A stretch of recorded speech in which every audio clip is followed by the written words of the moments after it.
Good morning, students.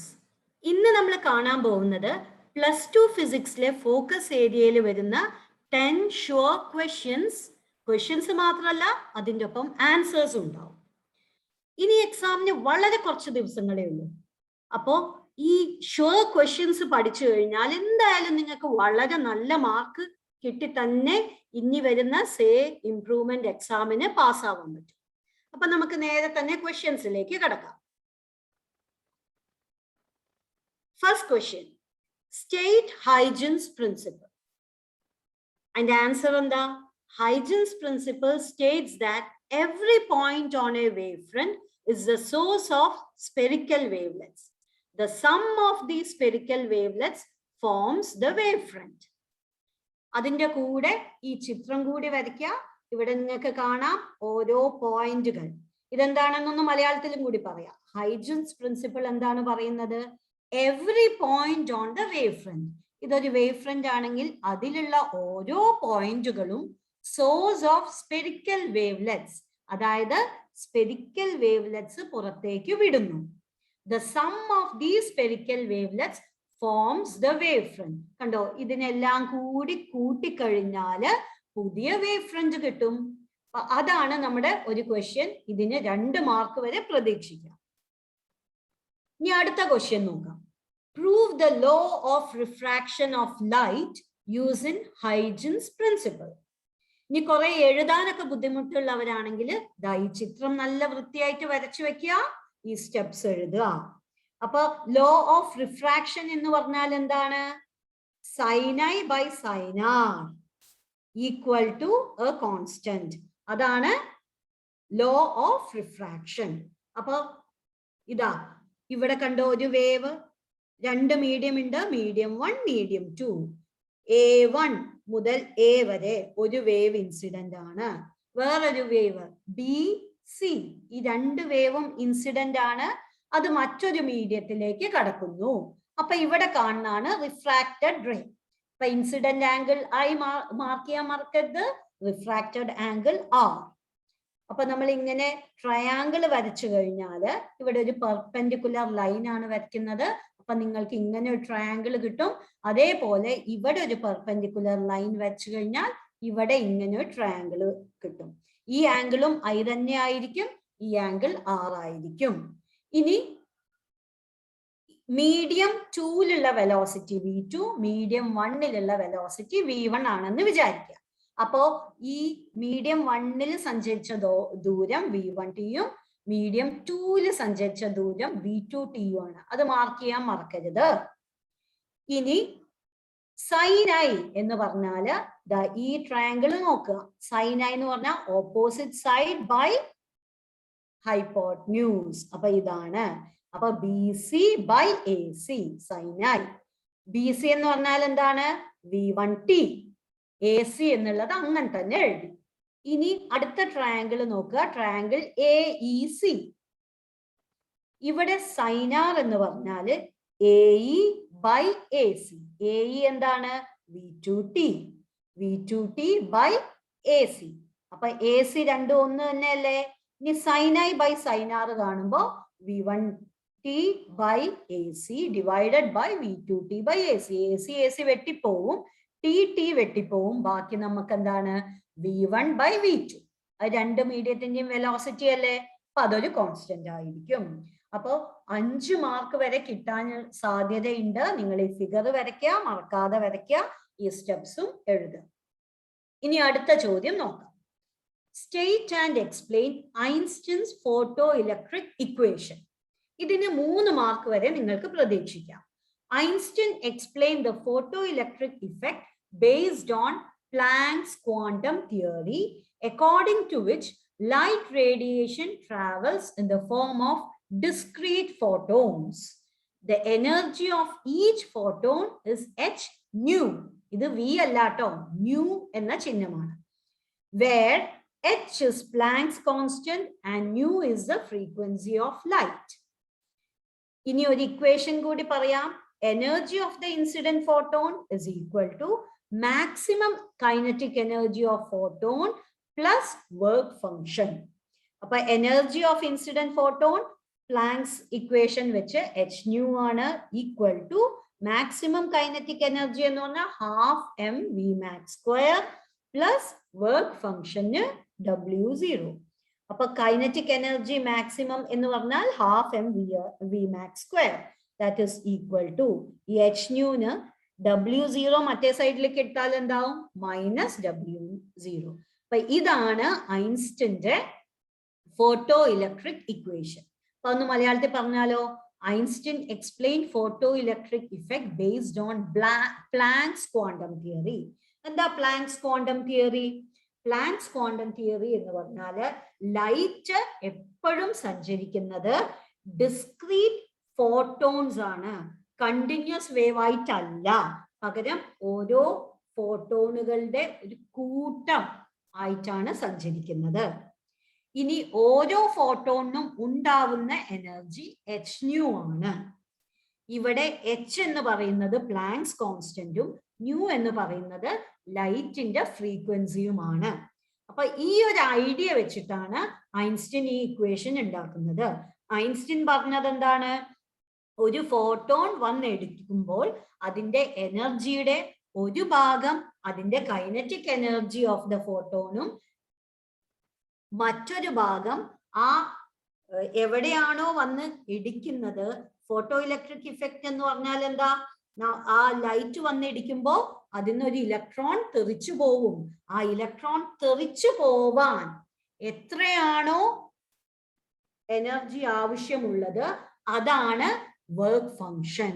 അപ്പൊ maximum kinetic energy ഇപ്പോ ഇലക്ട്രോണിന് വന്നിടിക്കുമ്പോൾ energy of the photon ആ ഇലക്ട്രോണിന് കൊടുക്കുന്ന കൈനറ്റിക് എനർജിയും അതിനെ പുറത്തേക്ക് തള്ളാൻ ആവശ്യമായിട്ടുള്ള വർക്ക് ഫങ്ഷനും ആക്കി ഡിവൈഡ് ചെയ്യുന്നു.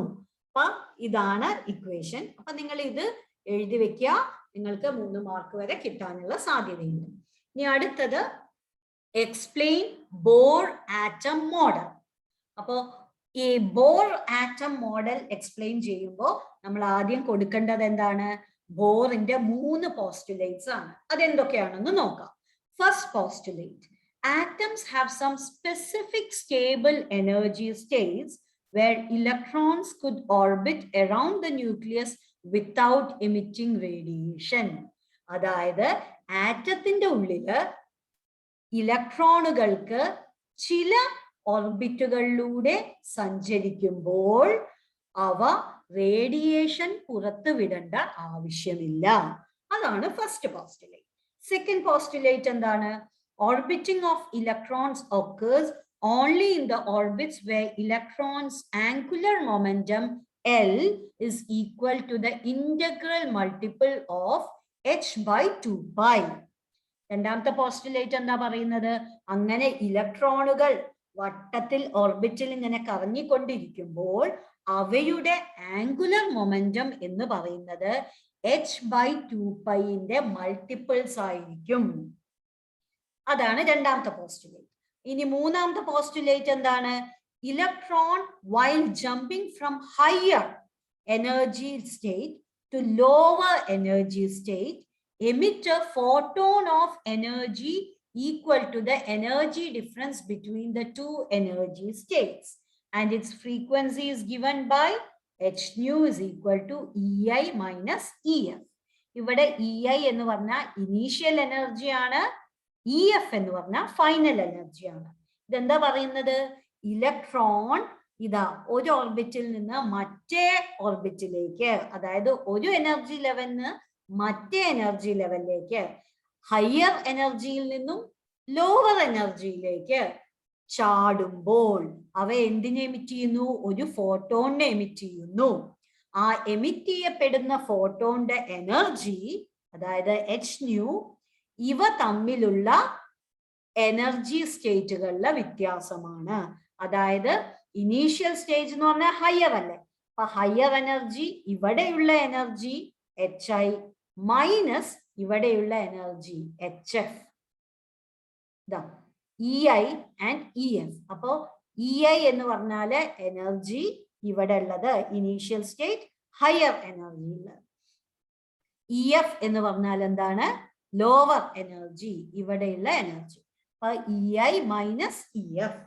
അപ്പൊ ഇതാണ് ബോറിന്റെ 3 പോസ്റ്റുലേറ്റ്. ഇതെന്തായാലും നിങ്ങൾ പഠിച്ചു വെക്കുക. ഇതിന് ഒരു 3 മാർക്ക് കിട്ടാനുള്ള സാധ്യതയുണ്ട്. പറ്റുകയാണെങ്കിൽ ഈ ചിത്രം കൂടി വരയ്ക്കുക. ഇനി അടുത്ത ക്വസ്റ്റ്യൻ എന്താണെന്ന് നോക്കാം. Refraction through A prism. Refraction through A prism അത് എക്സ്പ്ലെയിൻ ചെയ്ത് എഴുതിയാൽ നിങ്ങൾക്ക് 5 മാർക്ക് വരെ കിട്ടാനുള്ള സാധ്യതയുണ്ട്. ഇവിടെ റിഫ്രാക്ഷൻ ത്രൂ എ പ്രിസത്തില് പ്രതീക്ഷിക്കുന്ന ചോദ്യം എന്താന്ന് വെച്ചാൽ obtain the expression for deviation. അപ്പോ ഒരു ലൈറ്റ് റേ പ്രിസത്തിലൂടെ പാസ് ചെയ്യുമ്പോൾ, അപ്പൊ ആദ്യം നിങ്ങൾ ഈ പ്രിസത്തിന്റെ ചിത്രം വരയ്ക്കണം. ഇതാ ഒരു ട്രയാങ്കിൾ വരയ്ക്കുക. ഇതാണ് പ്രിസം. ഇവിടുന്ന് PQ എന്ന് പറയുന്ന ഒരു ഇൻസിഡന്റ് റേ ഉണ്ട്. പ്രിസത്തിലൂടെ കടന്നു പോകുമ്പോൾ റിഫ്രാക്ഷൻ സംഭവിക്കും. അത് ചെരിഞ്ഞ് ഇങ്ങനെയാണ് പോവുക. എന്നിട്ട് S എന്ന് കാണിക്കുന്ന RS എന്ന് കാണിക്കുന്നത് പുറത്തേക്ക് വരുന്നത്. അപ്പൊ ഇത് ഇൻസിഡന്റ് റേ, ഇത് റിഫ്രാക്റ്റഡ് റേ, ഇത് എമർജന്റ് റേ. അപ്പോ ഇനി ഇതിൽ നിങ്ങൾക്ക് കുറച്ച് ഡിറൈവ് ചെയ്തെടുക്കാനുണ്ട്. ഈ ഡീവിയേഷൻ എന്നാൽ എന്തായിരിക്കും? The angle of incidence and refraction at first face AB are I and R1. ഇതാ ഇവിടെ I എന്ന് പറയുന്നത് ആംഗിൾ ഓഫ് ഇൻസിഡൻസ് ആണ്. R1 എന്ന് പറയുന്നത് ആംഗിൾ ഓഫ് റിഫ്രാക്ഷൻ ആണ്. ഫസ്റ്റ് ഫേസ് ഏതാണ്? AB. While the angle of incidence from glass to air, ഇത് ഗ്ലാസ് ആണ്, പ്രിസം അല്ല, ഇത് എയർ ആണ്. At the second phase AC is R2. കണ്ടോ, ഇവിടെ R2 ആണ്. അപ്പോ ഈ ലൈറ്റ് പുറത്തേക്ക് വരുമ്പോൾ ഉള്ള റിഫ്രാക്ഷൻ R2 ആണ്. And the angle of refraction or emergence E. Angle of refraction അഥവാ emergence E ആണ്. The angle between the emergent ray RS and the direction of the incident ray PQ is called the angle of deviation. ഇവിടെ കാണാലോ, ഇതാണ് RS എന്ന് പറയുന്നത് പുറത്തേക്ക് വരുന്നത് emergent ray. PQ എന്ന് പറയുന്നത് അകത്തേക്ക് കയറുന്നത് ഇൻസിഡന്റ് റേ. ഇവ തമ്മിലുള്ള ആംഗിൾ കണ്ടോ, ഇത് രണ്ടും ഇങ്ങനെ എക്സ്റ്റെൻഡ് ചെയ്ത് പോയിട്ടുണ്ട്. അവ തമ്മിലുള്ള ആംഗിൾ ആണ് ഡെൽറ്റ. അതാണ് angle of deviation, delta. Consider the quadrilateral AQNR. ഇവിടെ AQNR നോക്കുക. In the figure, two angles at the vertices Q and R are right angles. അപ്പൊ ഇവിടെ കാണുന്ന ഇത് നോർമൽ ആണ്. അപ്പൊ ഈ ആംഗിള് AQN എന്ന് പറയുന്നത് റൈറ്റ് ആംഗിൾ ആണ്, 90 ഡിഗ്രി ആണ്. ഇവിടെ ഈ കാണിച്ചിരിക്കുന്ന N എന്ന് പറയുന്നത് നോർമൽ ആണ്. അപ്പോ ARN എന്ന് പറയുന്നത് റൈറ്റ് ആംഗിൾ ആണ്. അപ്പോൾ angle A plus angle QNR, ഈ angle N, angle A plus angle N എന്തായിരിക്കും? 180 ഡിഗ്രി ആയിരിക്കും. കാരണം ഇത് രണ്ടും 90 അല്ലേ, രണ്ടും കൂടി കൂട്ടിയാൽ 180 കിട്ടും. അപ്പോ ഒരു ക്വാഡ്രിലാറ്ററലിന് ആകെയുള്ള ആംഗിൾ എത്രയാണ്? 180 ഡിഗ്രി ആണ്. അതിന് sum of other two angles of the quadrilateral 180. അപ്പൊ ഒരു ക്വാഡ്രിലാറ്ററിന്റെ ആകെയുള്ള ആംഗിൾ 360 ആണ്. അപ്പൊ അതിന് ഇത് 90, ഇത് 90, രണ്ടും കൂടി കൂട്ടിയ 180 ആണ്. അപ്പൊ 360 180 പോയി കഴിഞ്ഞാൽ ബാക്കി എത്രയാണ്? 180. അപ്പൊ അങ്ങനെ angle A plus angle QNR is equal to 180 degree. ഇനി ഫ്രം ദ ട്രയാംഗിൾ QNR, ഈ QNR എന്ന് പറയുന്ന ട്രയാംഗിളിൽ നിന്ന് നമുക്ക് പറയാം R1 plus R2 plus angle QNR is equal to 180 degree. കാരണം എന്താണ്? Total angle of A triangle എത്രയാണ്? 180 ഡിഗ്രിക്കും. ഒന്ന് R1, മറ്റേത് R2, മറ്റേത് ആംഗിൾ QNR ആണ്, 180. അപ്പൊ ഇത് രണ്ടും ഒന്ന് കമ്പയർ ചെയ്യാ. എക്ക് പകരം ഇവിടെ എന്താ ഉള്ളത്? R1 plus R2. അപ്പോ എക്ക് പകരം നമ്മൾ R1 പ്ലസ് R2 എന്ന് എഴുതുക. അപ്പോ നമുക്ക് എന്ത് കിട്ടും? The total deviation delta is the sum of the deviation at two phases എന്ന് പറയാം. അപ്പൊ ഇവിടെ ഉള്ള ഡീവിയേഷൻ എത്രയാണ്? I minus R1. ഇവിടെ ഉള്ള ഡീവിയേഷൻ എത്രയാണ്? E minus R2. ഇതെങ്ങനെയാ കിട്ടുന്നത്? ഇതല്ലേ ഡെൽറ്റ, ഇതാണ് ഡെൽറ്റ. അപ്പൊ നിങ്ങൾ ഈ ഒരു ട്രയാംഗിൾ എടുത്തു കഴിഞ്ഞാൽ ഈ ട്രയാങ്കിൾ എടുത്തു കഴിഞ്ഞാൽ ഇത് എക്സ്റ്റീരിയർ ആംഗിൾ ആണ്, പുറത്തുള്ള ആംഗിൾ. അതിന്റെ ഉള്ളിലുള്ള ആംഗിൾ ഇവിടെ കാണുന്ന R1 അല്ലാതെ ഇവിടെ MQN R1 കുറച്ചാൽ എത്ര അതായിരിക്കും. MQN എത്രയാണ്? I. അപ്പൊ I മൈനസ് R1 ആണ് ഇവിടെയുള്ള ആംഗിൾ. I minus R1. അതേപോലെ ഇവിടെയുള്ള ഈ ചെറിയ ആംഗിൾ എത്രയാ? ഈ ആംഗിളിന്ന് MRN R2 മൈനസ് ചെയ്താൽ MRN എത്രയാണ്? E. അപ്പൊ E മൈനസ് R2 ആണ് ഈ ചെറിയ ആംഗിൾ. അപ്പൊ E മൈനസ് R2. അപ്പൊ delta is equal to external angle is equal to sum of the internal angles. അപ്പൊ delta is equal to I minus R1 plus E minus R2. That is delta is equal to I plus E R1 minus R1 minus R2 വരും. അതായത് minus R1 plus R2 എത്രയാണ്? A. അപ്പൊ I plus E minus A കിട്ടും.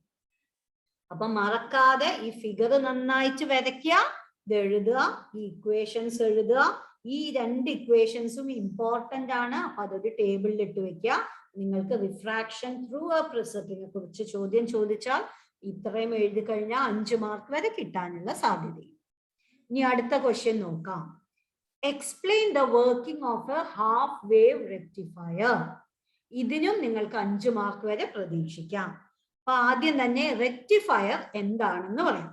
അപ്പൊ rectifier എന്താണെന്നും അല്ലെങ്കിൽ rectification എന്നാൽ എന്താ? The process of changing AC voltage into DC voltage is called rectification. അപ്പൊ ഇവിടെ നിങ്ങൾക്ക് കാണാം ഒരു AC ഇൻപുട്ട് ഉണ്ട്. ഇവിടെ നോക്ക് ഒരേ ദിശയിലാണ് കറന്റ് പോകുന്നത്, അത് DC ഔട്ട്പുട്ട് ആണ്. അപ്പൊ AC-നെ DC ആക്കി കൺവേർട്ട് ചെയ്യുന്നതിനാണ് റെക്ടിഫിക്കേഷൻ എന്ന് പറയുന്നത്. ഇതൊരു ഹാഫ് വേവ് റെക്ടിഫയർ ആണ്.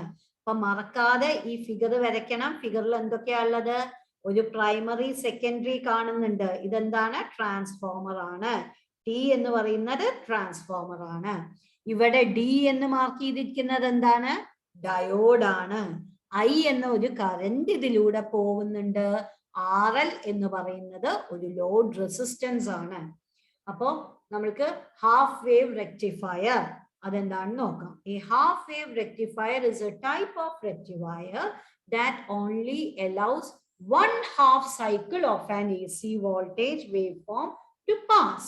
അതായത് ഇതിലെ ഹാഫ്, ഈ വേവിന്റെ ഹാഫ് പകുതിയെ മാത്രം കടത്തിവിടുന്ന ഒരു റെക്ടിഫയറിനെയാണ് എന്ത് പറയുന്നത്? ഹാഫ് വേവ് റെക്ടിഫയർ എന്ന് പറയുന്നത്. Blocking the other half cycle. കണ്ടോ, ഒരു ഹാഫിന് കടത്തിവിടും, അടുത്ത ഹാഫിനെ ബ്ലോക്ക് ചെയ്യും, അടുത്ത ഹാഫ് പുറത്തേക്ക് വരുന്നില്ല. Half wave rectifiers are used to convert AC voltage to DC voltage. Or it only require a single diode to construct. അപ്പോ ഒരു സിംഗിൾ ഡയോഡേ ഉള്ളൂ. ഡയോഡിന്റെ പ്രത്യേകത എന്താ? അത് ഈ ദിശയിൽ കറന്റ് പോകുമ്പോൾ മാത്രമേ കടത്തി വിടുകയുള്ളൂ. അപ്പോ ഈ ഡയോഡിന് ഇങ്ങനെ മാത്രമേ കറന്റ് പോവുള്ളൂ. അപ്പൊ പോസിറ്റീവ് ഹാഫ് സൈക്കിൾ ആവുമ്പോ ഡി കടത്തിവിടും, അതുകൊണ്ടാണ് ഇത് പുറത്തേക്ക് വരുന്നത്. നെഗറ്റീവ് ഹാഫ് സൈക്കിൾ ആവുമ്പോ ഡി കടത്തിവിടുവോ? ഇല്ല. നെഗറ്റീവ് ഹാഫ് സൈക്കിൾ ആവുമ്പോ കറന്റ് ഇങ്ങനെ ഓപ്പോസിറ്റ് ദിശയിലാണ് പോവുക. അപ്പൊ ഡയോഡ് കടത്തിവിടില്ല. അപ്പൊ നെഗറ്റീവില് ഒന്നുമില്ല. അപ്പൊ ഇങ്ങനെയാണ് ഹാഫ് വേവ് റെക്ടിഫയർ എക്സ്പ്ലെയിൻ ചെയ്യേണ്ടത്. അപ്പൊ നിങ്ങൾ ഈ ഫിഗർ വരയ്ക്കുക, ഇൻപുട്ട് വരയ്ക്കുക, ഔട്ട്പുട്ട് വരയ്ക്കുക.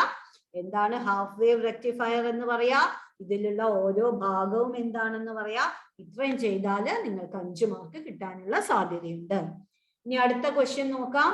Explain the working of A full wave bridge rectifier. അതിന് എത്ര മാർക്സ് ഉണ്ട്? 5 മാർക്ക് ഉണ്ട്. അപ്പൊ അടുത്ത 5 മാർക്കിന്റെ ചോദ്യം അപ്പൊ ഫുൾ വേവ് ആണ്. അപ്പൊ നോക്കുക, ഇൻപുട്ട് വരയ്ക്കുക, ഫുൾ വേവ്.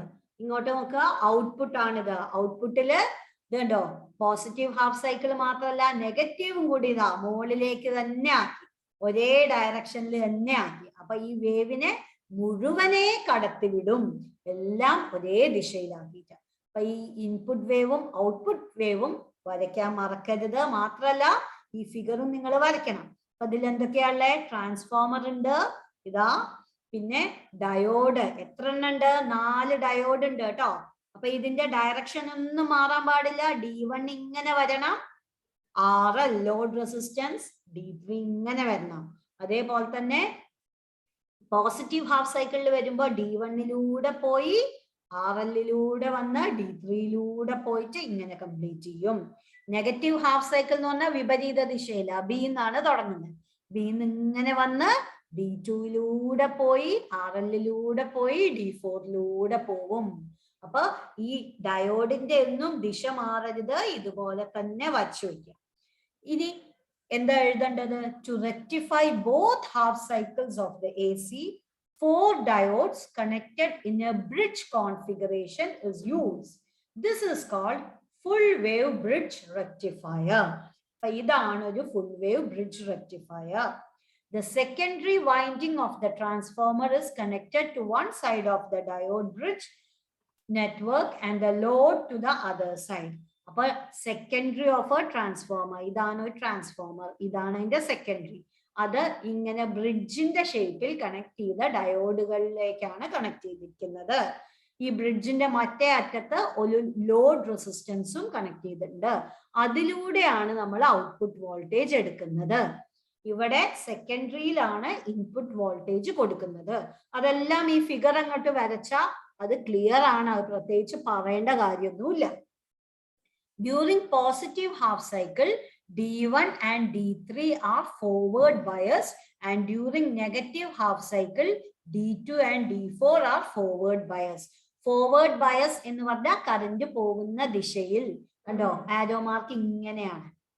അതേപോലെ D3 ആരോ മാർക്ക് ഇങ്ങനെയാണ്. അപ്പൊ ഫോർവേഡ് ബയസ് ആവുമ്പോൾ ഇങ്ങനെ പോയി ഇങ്ങനെ വന്ന് ഇങ്ങനെ. അപ്പോ വർക്കിംഗ് ഈ 2 ലൈനിലൂടെയാണ് കേട്ടോ നമ്മൾ പറയുന്ന. വെറും 2 ലൈൻ ഉപയോഗിച്ച് നമുക്ക് വർക്കിംഗ് എക്സ്പ്ലെയിൻ ചെയ്യാൻ പറ്റും.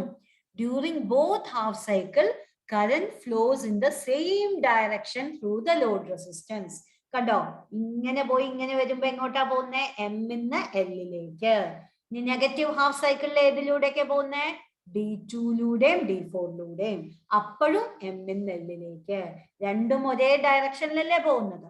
So we get pulsating DC as output. ഇങ്ങനെ വരും. അപ്പൊ ഇത് കൃത്യമായിട്ട് എഴുതുക. ഈ 4 സെന്റൻസ് എഴുതുക, ചിത്രം വരയ്ക്കുക. നിങ്ങൾക്ക് 5 മാർക്ക് കിട്ടാനുള്ള സാധ്യതയുണ്ട്. ഇനി അടുത്ത ക്വസ്റ്റ്യൻ നോക്കാം. State the law of radio active disintegration. 2 or 3 മാർക്കിന് ചോദിക്കാവുന്ന ചോദ്യമാണ്. Law of radio active disintegration എന്താണ്? The radioactive decays per unit time are directly proportional to the total number of nuclei of radioactive components in the sample. അതായത് radioactive decay per unit time എന്ന് പറയുന്നത് directly proportional to the total number of nuclei of radioactive compounds in the sample. അപ്പോൾ ഒരു sample എടുത്താൽ അതിൽ എത്ര radio active substance ഉണ്ടോ അതിന് നേർ അനുപാതത്തിലാണ് എത്ര റേഡിയോ ആക്റ്റീവ് ഡീക്കേകൾ പെർ ടൈമിൽ സംഭവിക്കുന്നു. അപ്പോൾ ഒരു സെക്കൻഡിൽ എത്ര റേഡിയോ ആക്റ്റീവ് സബ്സ്റ്റൻസ് ഡീക്കേ ചെയ്യും എന്നത് അവിടെ ആകെ എത്ര റേഡിയോ ആക്റ്റീവ് സബ്സ്റ്റൻസ് ഉണ്ട് അതിന് നേർ അനുപാതത്തിലാണ്. അപ്പൊ സമയം കൂടുന്തോറും കുറെ എണ്ണം റേഡിയോ ആക്റ്റീവ് ഡീക്കേ ആയി പോവും അല്ലെ, ബാക്കിയുള്ളത് കുറയും. അപ്പൊ റേഡിയോ ആക്റ്റീവ് ഡീക്കേ നടക്കുന്ന തോതും കുറഞ്ഞു കുറഞ്ഞു വരും. ഇനി if the number of nuclear in the sample is n and the number of radioactive decays per unit time is delta t, then delta n by delta t is proportional to n. അതാണ് എത്ര എണ്ണം decay ചെയ്യുന്നുണ്ട് per unit time is proportional to, നേർ അനുപാതത്തിലാണ്. അതിൽ തുടക്കത്തിൽ എത്ര എണ്ണം ഉണ്ട്? n. അപ്പോ n എന്ന് പറയുന്നത് ആകെ അത് സാമ്പിളിൽ എത്ര എണ്ണം ഉണ്ട്. ഡെൽറ്റ n എന്ന് പറഞ്ഞാൽ എത്ര എണ്ണം ഡീക്കേ ചെയ്തു. ഡെൽറ്റ ടി എന്ന് പറഞ്ഞാൽ എത്ര സമയത്തിലാണ് ഡീക്കേ ചെയ്തത്. അപ്പോ delta n by delta t equal to a constant lambda into n, where lambda is the constant of proportionality called the radioactive decay constant or disintegration constant. അപ്പൊ ഈ ക്വസ്റ്റ്യന്റെ answer പഠിച്ചു വെക്കാം. ഈ 2 or 3 മാർക്കിന് ചോദിക്കാവുന്നതാണ്. ഇനി അടുത്ത ഇമ്പോർട്ടന്റ് ക്വസ്റ്റ്യൻ, സ്റ്റേറ്റ് ബയോ-സവാ ലോ. ഈ ടി സൈലന്റ് ആണ് കേട്ടോ, ബയോ-സവാ ലോ, പക്ഷെ എഴുതുമ്പോ ബയോ-സവാട്ട് ലോ എന്ന് പറയും. അതിനും 2 or 3 മാർക്കിന് ചോദിക്കാവുന്ന ചോദ്യമാണ്. എന്താണ് ബയോ-സവാ ലോ? ബയോ-സവാ ലോ തരുന്നത് ഒരു കറന്റ് ക്യാരിയിങ് വയറിന്റെ R എന്ന ദൂരത്തിൽ എത്ര മാഗ്നറ്റിക് ഫീൽഡ് ഉണ്ടാവും, അതാണ് ബയോ-സവാ ലോ പറയുന്നത്. അപ്പൊ നിങ്ങൾ ആദ്യം എന്ത് ചെയ്യുക, ഒരു കറന്റ് ക്യാരിയിങ് വയർ വരയ്ക്കുക. എന്നിട്ട് DL എന്ന് പറഞ്ഞ ഒരു ചെറിയ ലൈൻ എലമെന്റ് എന്ന് പറഞ്ഞ ഒരു ചെറിയ കഷ്ണം ആ കറന്റിന്റെ അതെടുക്കുക. DL എന്ന ഒരു ലൈൻ എലമെന്റ് എടുക്കുക. അവിടെ നിന്ന് R എന്ന ദൂരത്തിൽ P എന്ന ഒരു പോയിന്റ് കൺസിഡർ ചെയ്തു. ഇവിടെ ഉണ്ടാവുന്ന മാഗ്നറ്റിക് ഫീൽഡിനെയാണ് DB എന്ന് കാണിച്ചിരിക്കുന്നത്.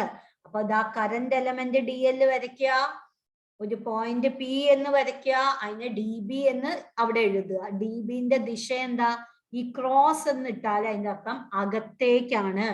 നിങ്ങൾ ഈ കാണുന്ന സ്ക്രീനിനകത്തേക്ക്, അഥവാ നിങ്ങൾ പേപ്പറിൽ വരച്ചു കഴിഞ്ഞാൽ പേപ്പറിന്റെ അകത്തേക്ക് എന്നാണ് അതിന്റെ അർത്ഥം.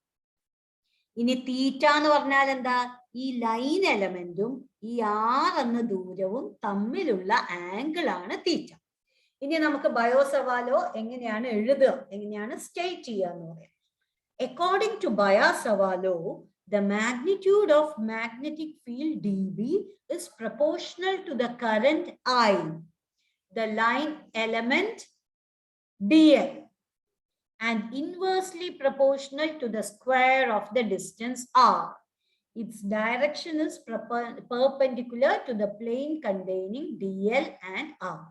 അപ്പോ ഈ മാഗ്നറ്റിക് ഫീൽഡ് എന്ന് പറയുന്നത് DB പ്രപ്പോർഷണൽ ടു, നേർ അനുപാതത്തിലാണ് എന്തിനൊക്കെ?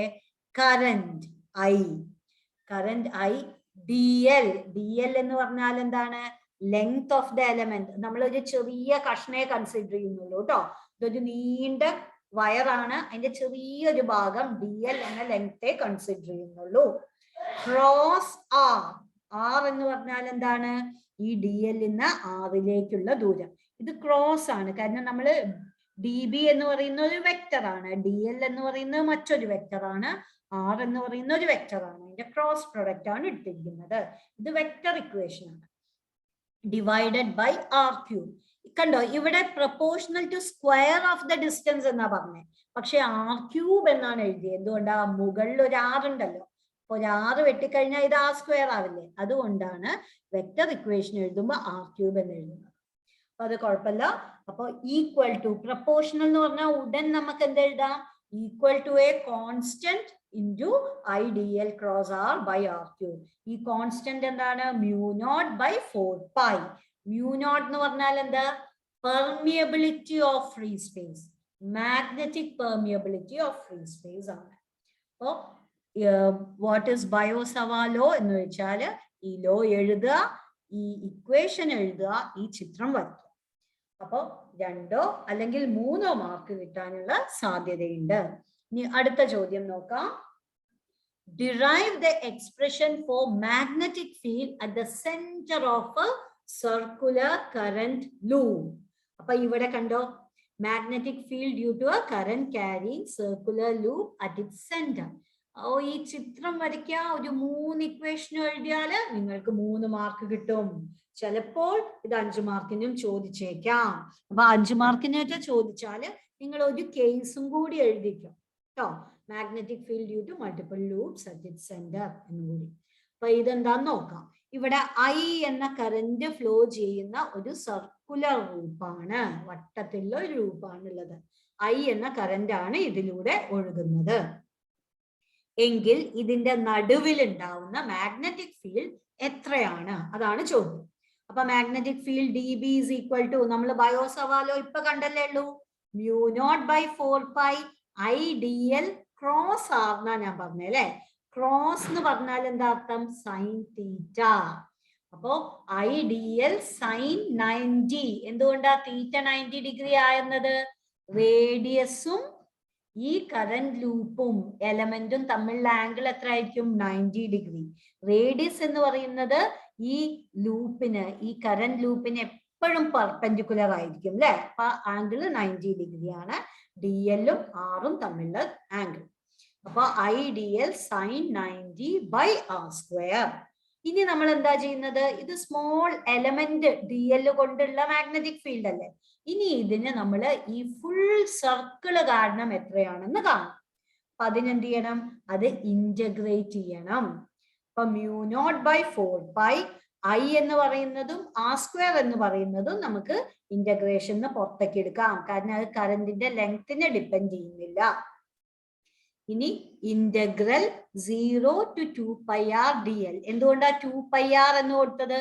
അപ്പൊ ഇവിടുന്ന് സ്റ്റാർട്ട് ചെയ്ത് ഫുൾ സർക്കിൾ പോകുമ്പോ ആകെയുള്ള ദൂരം എത്രയാണ്? R ആണ് റേഡിയസ് ഈ സർക്കിളിന്റെ. അപ്പൊ ഈ ഇതിലുള്ള ടോട്ടൽ ദൂരം എത്രയാ? 2πr, circumference of the circle എന്ന് പറയും. അപ്പൊ ഈ ആകെയുള്ള ദൂരം എന്ന് പറയുന്നത് 2πr. അപ്പൊ ഫുൾ ഈ ലെങ്തിലുള്ള കിട്ടാൻ അത് ഇന്റഗ്രേറ്റ് ചെയ്യാം. അപ്പൊ DL-നെ ഇന്റഗ്രേറ്റ് ചെയ്താല് എന്താ കിട്ടുക? L. അതിൽ ഈ ലിമിറ്റ് കൂടി കൊടുത്താൽ എത്ര ആയിരിക്കും? ഇൻറ്റു 2πr എന്ന് കിട്ടും. 2πr എന്ന് കിട്ടുക 2 4 ആയിട്ട് ക്യാൻസൽ ചെയ്യുമ്പോൾ ബാക്കിയുള്ളത് 2. പയ്യും ക്യാൻസൽ ആവും. പിന്നെ r² ഉണ്ട് ഇവിടെ അല്ലെ? അപ്പൊ ഒരു ആറും കൂടി ക്യാൻസൽ ചെയ്താൽ ബാക്കി എത്രയുണ്ട്? B is equal to μ0I/2r. അപ്പോ നമുക്ക് ആവശ്യമുള്ള കാര്യം കിട്ടി. This is the magnetic field due to current carrying circular loop at its centre. അപ്പൊ ഈ ചിത്രം വരയ്ക്കുക. ഇത്ര എഴുതിയാൽ നിങ്ങൾക്ക് 3 മാർക്ക് കിട്ടും. ഒരു പക്ഷേ ഇത് 5 മാർക്കിനാണ് ചോദിക്കുന്നതെങ്കിൽ എന്തുകൂടി എഴുതണം? Magnetic field due to multiple loops at its centre. അപ്പൊ ഇതുപോലെ കുറെ ലൂപ്പ് ഉണ്ട്. സപ്പോസ് n ലൂപ്പ് ഉണ്ട് എങ്കിൽ മാഗ്നറ്റിക് ഫീൽഡ് എത്ര ആയിരിക്കും? B is equal to μ0I/2r into n. 10 loop ഉണ്ടെങ്കിൽ എന്താണ്? μ0I/2r into 10. അപ്പൊ അതുപോലെ എഴുതാം. അപ്പൊ ഈ 10 ക്വസ്റ്റ്യൻസ് കണ്ടല്ലോ. അപ്പൊ ഈ 10 ക്വസ്റ്റ്യൻസ് വളരെ ഇമ്പോർട്ടന്റ് ക്വസ്റ്റ്യൻസ് ആണ്. അപ്പൊ നിങ്ങൾ ഓരോ സ്ക്രീനും എക്സ്പ്ലെയിൻ ചെയ്യുമ്പോൾ ഈ വീഡിയോ പോസ് ചെയ്യുക, എന്നിട്ട് അത് എഴുതിയെടുക്കുക, എന്നിട്ട് ചിത്രം വരയ്ക്കുക, നന്നായിട്ട് പഠിക്കുക, എന്നിട്ട് നല്ല മാർക്ക് വാങ്ങി പാസ്സാവുക. Thank you very much for watching this video.